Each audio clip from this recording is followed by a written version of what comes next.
Gaano napapagod ang katawan ng lalaki pagkatapos magalulu? Hindi ito simpleng proseso. Ang magalulu ay isang kompleks na aktibidad ng katawan.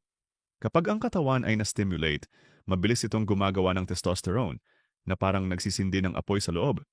Kasabay nito, ang utak ay naglalabas ng dopamine at nitric oxide na nagdudulot ng pagluwang ng mga daluyan ng dugo sa pelvic area.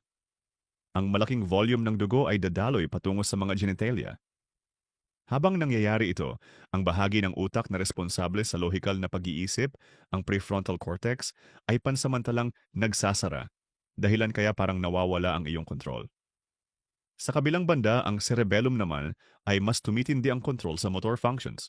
Habang tumataas ang stimulation, tumitindi rin ang tensyon sa pelvic muscles at nagiging napakasensitibo ng nerve endings.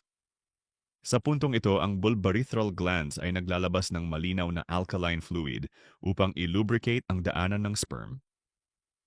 Kapag narating ang irreversible threshold, nagsisimula ang malalakas na contraction ng pelvic muscles. Halos 200 milyong sperm ang umaagos sa vas deferens papunta sa prostate.